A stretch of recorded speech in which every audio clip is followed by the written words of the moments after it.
Hace una semana estuvimos hablando un poco acerca de una verdad que nosotros no podemos pasar por alto y que es bueno que nosotros le sigamos pidiendo al Señor y clamando al Señor por esto.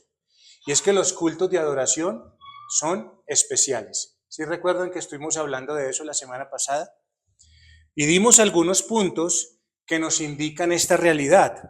Y la idea es que esta mañana empecemos a darle desarrollo a cada uno de esos puntos que responden a la pregunta, ¿por qué es que los cultos de adoración son especiales? Entonces vamos a darle respuesta a esto y con los puntos que les di hace una semana, que más o menos fueron como 6 puntos, la idea es poderlos ir desarrollando en estas escuelas. Y lo primero, y sin duda, hermanos, lo más importante de lo que hace un culto de adoración especial es porque Dios ha prometido su presencia especial cuando la iglesia se reúne en adoración. Eso es lo primero, hermanos. Lo más importante. O sea, esta razón, si nosotros no tuviésemos más razones, sino solamente esta, ya con esta, mis queridos hermanos, debería ser suficiente para nosotros. De que Dios, el Dios de los cielos, que creó los cielos y la tierra, que ha salvado a su iglesia, esté en medio de su pueblo cuando se reúne en adoración. Mire, el cuarto mandamiento nos lo recuerda de manera clara y solemne. ¿Qué dice el cuarto mandamiento? Acuérdate del día de reposo para santificarlo. 6 días trabajarás y harás ¿qué? Toda tu obra. Más el séptimo día es reposo para Jehová tu Dios. Aquí está claro, mis queridos hermanos. El Señor nos ordena que de los 7 días de la semana que tenemos, hay un día que usted y yo debemos apartar, ¿cierto? Eso significa santificar, porque no es para nuestras obras. Ese día no es para nuestras obras, no es para nuestros planes, no es para nuestros intereses, sino que es un día para Él, para Jehová tu Dios. Es decir, es un día de descanso para el alma, un día donde usted y yo descansamos de todas las actividades que nos desgastan, que nos van desgastando, para que usted y yo podamos acudir en este día al llamado que el Señor nos hace. ¿Y por qué es que ese llamado es especial? ¿Por qué ese llamado es especial? Porque Dios ha prometido estar ahí con nosotros. A donde Él nos llamó, Él ha prometido estar con nosotros. ¿Sí recuerdan que dice altar de tierra harás para mí? ¿Sí recuerdan? Y sobre todo lugar donde yo hiciere que esté la memoria de mi nombre, vendré a ti y te bendeciré. Así que para este día, mis amados hermanos, para el día del Señor, el día de reposo, no cabe pensar simplemente en la omnipresencia general de Dios. No cabe pensar en eso, hermanos, pues ciertamente Él está en todo lugar. Más bien lo que nosotros el día de hoy como iglesia debemos reconocer es que Él ha prometido estar en medio de su iglesia reunida en el culto público de adoración por medio de su palabra y por su espíritu, hermanos. De esa manera es que el Señor ha prometido estar de una forma especial con nosotros como iglesia.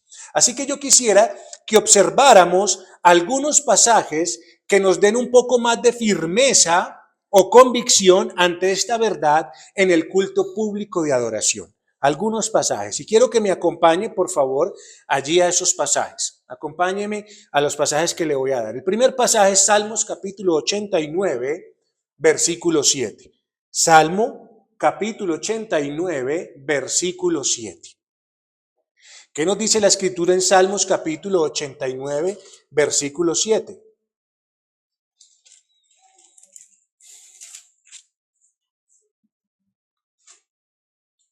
Dice así la palabra del Señor en Salmos, capítulo 89, versículo 7. Dios temible, ¿en dónde? En la gran congregación de los santos y formidable sobre todos, ¿cuánto qué? Están alrededor de Él. Mis amados hermanos, este versículo presenta a Dios como temible, es decir, en el sentido, como aquí ya fuimos enseñados acerca del temor a Dios, en el sentido de una reverencia profunda, en el sentido de un respeto profundo respecto a Dios, porque Él está ¿qué? ahí en medio de ellos, está en medio de la congregación de los santos, como dice la Escritura. ¿Y qué debe de ser? Y exaltado, y estos santos, porque Dios está en medio de ellos, estos santos que lo exaltan, lo exaltan, ¿por qué? Hermano, porque todos nosotros estamos en medio de Él, todos nosotros somos los que lo rodean, como dice, todos cuantos están en alrededor de Él. Así que aquí este pasaje nos muestra una escena, hermanos, de reunión sagrada, una escena de una reunión santa en la que el pueblo viene, se reúne y reconoce la majestad de aquel que está en medio de ellos. Y eso es muy maravilloso, hermanos. Es poder saber. Por eso es que nosotros somos llamados a que en este día usted y yo estemos con fe delante del Señor, con fe. Otro pasaje que nos deja ver esto, hermanos, es el Salmo capítulo 133. Salmos capítulo 133. Y acompáñenme una vez más allí a Salmos capítulo 133, hermano. Por favor. Que es un capítulo muy corto, pero si se pudiera enseñar este capítulo, pues enseñanzas saldrían bastante de aquí. Y es un cántico de David, el salmista, y mire lo que dice la Escritura en Salmos capítulo 133. Mirad cuán bueno y cuán delicioso es habitar los hermanos juntos en armonía. Es como el buen óleo sobre la cabeza, el cual desciende sobre la barba de Aarón, y baja hasta el borde de sus vestiduras, como el rocío de Hermón que desciende sobre los montes de Sión, porque allí envía Jehová bendición y vida eterna. Hermano, qué bendición podría, estos pasajes son muy maravillosos, no es el tema que vamos a tocar ahorita, empezar a hablarlo punto por punto este pasaje, pero este salmo, hermano, mire las palabras que usa, mire los términos que usa para la reunión de los santos. Este salmo celebra la unidad de los hermanos congregados. Qué maravilloso, hermano, que el Señor diga y que una persona, y que debería ser nuestro corazón delante del Señor, que si Dios está en medio de nosotros, cuán bueno, mire, bueno, nunca es malo, siempre será ¿qué? Bueno, hermano. ¿Y qué más? No solamente bueno, sino que también es delicioso poder habitar los hermanos juntos. ¿En qué? Así que para que sea bueno y para que sea delicioso, los hermanos deben estar juntos en armonía, mis queridos hermanos. ¿Y por qué razón, hermano? Porque el Señor en este día, cuando usted y yo estamos reunidos de esta manera, en esta unidad con los hermanos, el Señor desde Aarón, prácticamente que era el sacerdote, desde allí, desde él, envía bendición, de ahí para abajo. O sea que ninguno, si estamos en armonía, reunidos delante del Señor, ninguno se quedará sin la bendición del Señor. O sea, desde aquí, de aquí hacia allá, hasta el más pequeño de todos, obtendrá bendición de parte del Señor. Pero resulta que esto no es solamente un canto a la armonía social, simplemente una reunión social aquí. No, hermanos, es un reconocimiento, es una armonía del reconocimiento que en medio de esta asamblea, en medio de esta reunión, Dios envía bendición y vida eterna. Eso es lo que nosotros tenemos que entender. Mis amados, el culto público de adoración es el lugar donde el Señor ministra, donde el Señor viene y da de su gracia y otorga bendiciones espirituales. Es lo que el Señor hace y es lo que nos está diciendo este pasaje. ¿Qué envía el Señor? Bendición y vida eterna. Cuando un pueblo reunido dice qué bueno es poder venir y cuán delicioso es que con mis hermanos en armonía podamos reconocer a ese Dios. Y todos nosotros deberíamos saber que si venimos en la manera en que el Señor nos llama, hermanos, ninguno se quedará sin la bendición del Señor. Podría sacar aplicaciones pastorales de esto, mis amados hermanos, teniendo en cuenta que aquí hay niños en esta congregación. Si ellos pueden observar de usted y de mí esto que el Señor está diciendo, hermanos, y yo podemos saber una cosa, aún podemos esperar que estos niños sean bendecidos por Dios, aunque usted y yo no lo veamos inmediatamente. Pero después, hermano, eso va a generar en sus mentes y en sus corazones un mensaje muy fuerte de lo que realmente es poder habitar juntos en armonía delante del Señor. Otro pasaje es Primera Carta a los Corintios, capítulo 14, Primera Carta a los Corintios, capítulo 14, versículos 23 al 25. Primera Carta a los Corintios, capítulo 14, 23 al 25, mis queridos hermanos. ¿Qué dice la Escritura allí en la Primera Carta a los Corintios 14, 23 al 25? Nos dice lo siguiente: si pues toda la iglesia se reúne en un solo lugar y todos hablan en lenguas y entran indoctos o incrédulos, ¿no dirán que estáis locos? Pero si todos profetizan y entra algún incrédulo o indocto, por todos es convencido, por todos es juzgado. Lo oculto de su corazón se hace manifiesto y así, postrándose sobre el rostro, adorará a Dios declarando, mire qué va a declarar, que verdaderamente ¿qué? Dios está entre vosotros. Oh, mi querido hermano, qué tremendo esto. Porque mire que está hablando de lo mismo que está hablando de lo que nos ha hablado el otro pasaje, pasaje de Salmos, en unidad, en armonía. ¿Qué va a haber? Un indocto si llegase a entrar por esa puerta. ¿Qué debería haber en la iglesia? Que todos estamos profetizando, que todos estamos en un mismo sentir, en un mismo pensar. Y solo así esa persona dirá, uy, verdaderamente Dios está en medio de ¿qué? De estas personas que están acá. Así que, hermano, usted entiende por qué lo que hoy se ve en muchas iglesias es contrario a lo que el Señor quiere. Mire, hoy hay desorden, hablando en lenguas, hoy hay misticismos del fuego del Espíritu, hay alabanzas mundanas, porque no hay una dirección bíblica, porque no se tiene un conocimiento de lo que el Señor ha puesto para su iglesia. Y esto hace que la gente concluya fácilmente de ese tipo de reuniones. ¿Qué concluye la gente? ¿Qué concluye la gente de ese tipo de reuniones? ¿Están qué? Que están locos. Eso es lo que dicen. Están locos. Ahí por ahí Dios no está. Mire que la gente de afuera, un indocto puede llegar a ser sensato de decir, en esa reunión no está Dios. Ahora piense en esas congregaciones donde hay divisiones, donde acá, si se va para acá escucha una cosa, si se va para acá escucha otra, una persona. ¿Qué va a decir esa persona? Ahí no está Dios. Esa gente está loca. Entonces, este pasaje, mis amados hermanos, que acabamos de leer de la primera carta de los Corintios, capítulo 14, muestra el impacto del culto ordenado y centrado en la palabra de Dios. Tiene un impacto, hermanos. Y tiene un impacto, ¿por qué? Porque lo que Dios quiere es que la iglesia reunida en un lugar sea una iglesia ordenada, que le adore con la palabra de verdad, que tenga un culto organizado, de manera que si alguien entra, ¿qué puede decir? Exactamente, ¿qué esperamos nosotros como iglesia si alguien entra por esas puertas? ¿Qué esperamos como iglesia? Hermanos, díganme, ¿qué esperamos nosotros como iglesia si alguien entra por esas puertas? Que digan que Dios, ¿qué? Está entre nosotros, porque esa es la realidad que tiene la iglesia.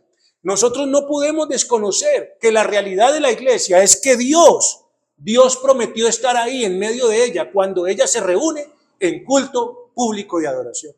Por eso, hermanos, si alguien entra, no podemos esperar que se vaya concluyendo otra cosa.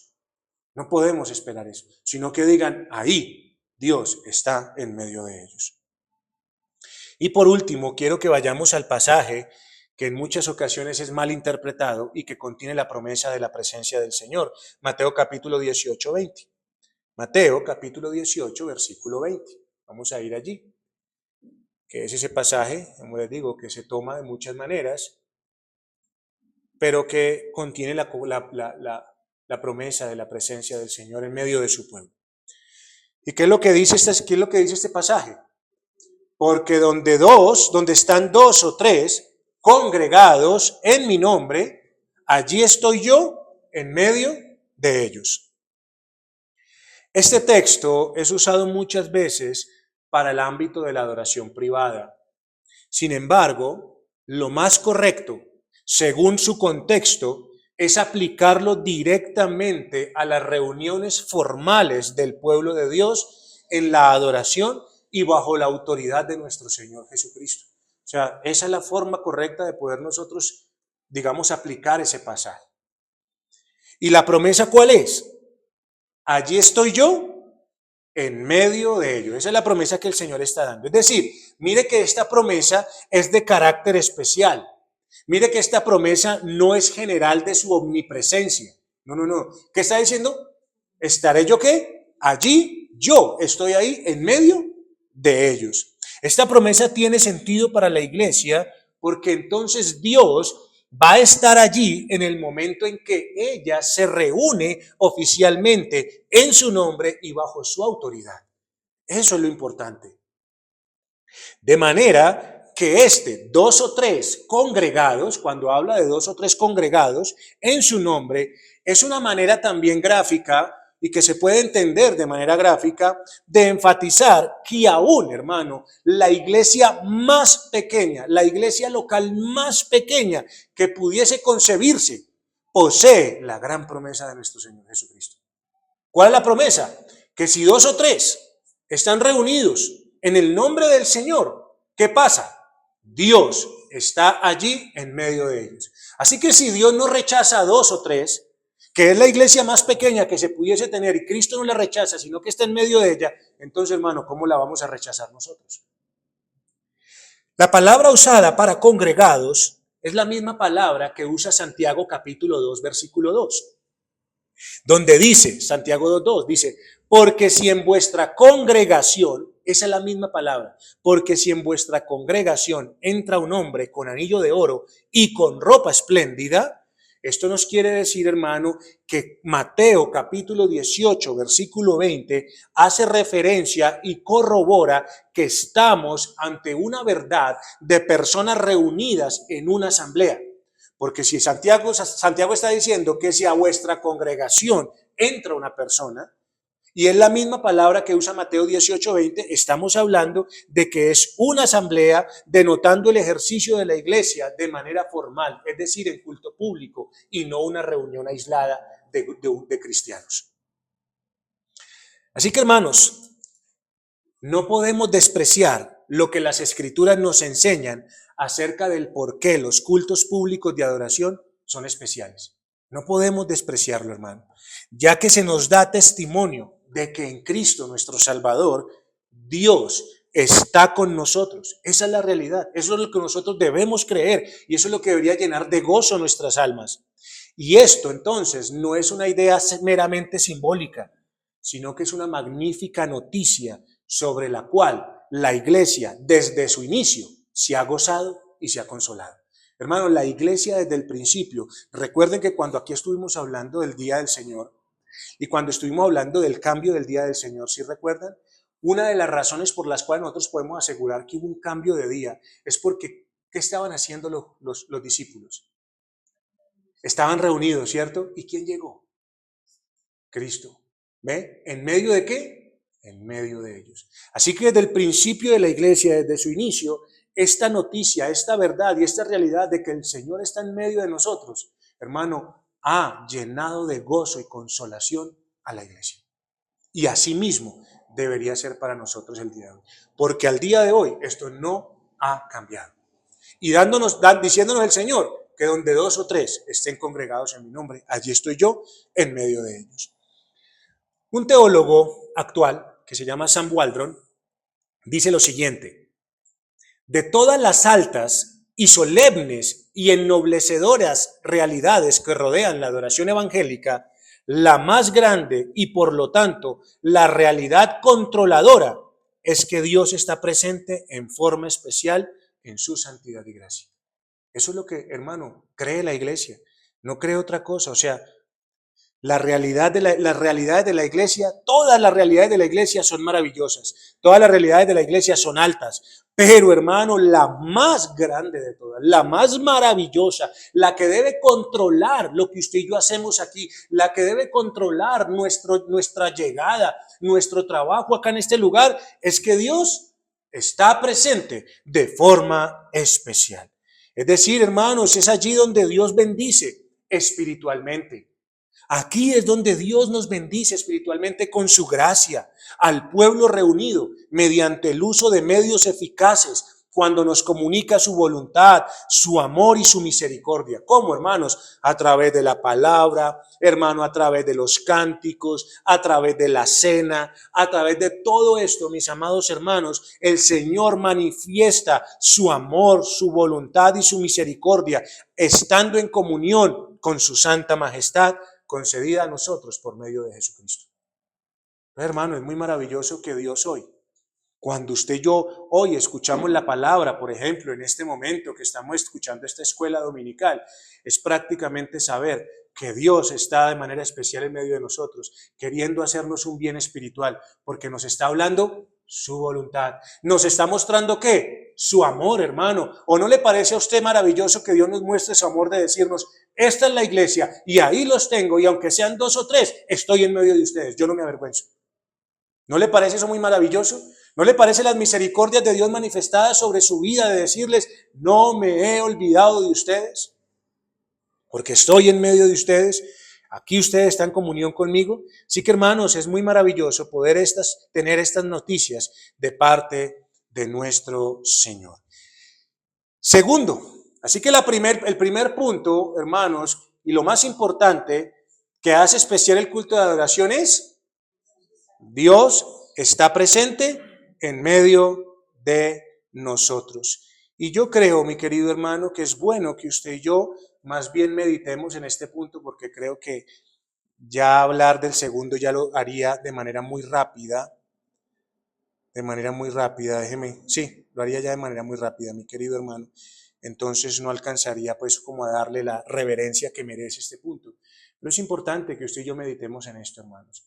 Es importante que tengamos en cuenta que para eso, para que usted y yo tomemos lo que el Señor nos está diciendo, para que realmente lo recibamos como una noticia de gozo, como una gran noticia para nosotros, necesitamos fe. Solo la fe, hermanos, solo la fe, mediante la fe es esa virtud que despierta todo en nuestras almas. La fe es el principio, la fe es el interruptor, haga de cuenta que cuando usted lo prende, cuando usted lo monta, prende la luz y todo alumbra. Por medio de la fe, hermano, es que usted y yo vamos a poder gozar realmente de saber, porque la fe confía ¿en quién? La fe confía en Dios, la fe confía en todo lo que Dios dice. La fe se asegura de que lo que Dios dice es verdad. Ella se fía, ella descansa completamente en lo que Dios nos habla. Ella se fía completamente en Jesucristo y sabe que por medio de Jesucristo Dios está ¿qué? En medio de nosotros. Y por lo tanto, cuando la fe sabe eso en el corazón, dígame qué no va a despertar en nuestras almas. Dígame si no va a haber gozo en nuestros corazones. Dígame si no va a haber esperanza en nuestros corazones. Dígame si no va a haber un deseo de poder recibir de parte de Dios. Dígame si no va a haber un deseo de poder amar más a Dios, ser transformado por Dios, anhelar que Dios nos bendiga espiritualmente, porque eso es lo que Dios viene a hacer el día de hoy. Hoy Dios viene a decir, mire, aquí está, aquí les doy, tomen de mi amor, conozcan mis misericordias, conozcan mi voluntad, que es buena, mis buenos pensamientos hacia la iglesia. ¿Y quién no quiere beneficiarse de esas bendiciones espirituales que el Señor trae? Entonces, hermanos, es importante que nosotros atendamos. Hoy les digo, si no tuviésemos más razones, esta razón debería doblegarnos, debería doblegar nuestro corazón, debería derramar nuestro corazón en un deseo ferviente, en un anhelo, hermano, devoto de poder tomar de Dios lo que Dios hoy viene a traernos. Si usted por medio de la fe sabe que Dios hoy está extendiendo su mano para bendecirlo, entonces, ¿qué haría? Venir a tomar, venir a buscar, venir a quitarle a Dios lo que viene a darnos. Eso sería lo que nosotros deberíamos hacer. Si no hay fe, pues hermano querido, ¿qué va a pasar? Esto se tomará como simplemente una reunión más, como una reunión social en la cual me hablaron de Dios, qué bonito y qué bueno, y ya está. Pero si eso pasa, hermano, sepa una cosa, nunca recibiremos la bendición de parte del Señor. El Salmo 133 está condicionado. El Salmo 133 dice, cuán bueno y cuán delicioso es que los hermanos estén juntos en armonía. Si hay armonía, seremos bendecidos. Si no hay armonía, hermano, el Señor por ahí ni se aparece. Porque en una casa dividida el Señor no se aparece. Pero en una casa que sabe que Él está ahí y que está unida para Él, Dios derrama de su gracia para todos los que están reunidos. Oremos al Señor.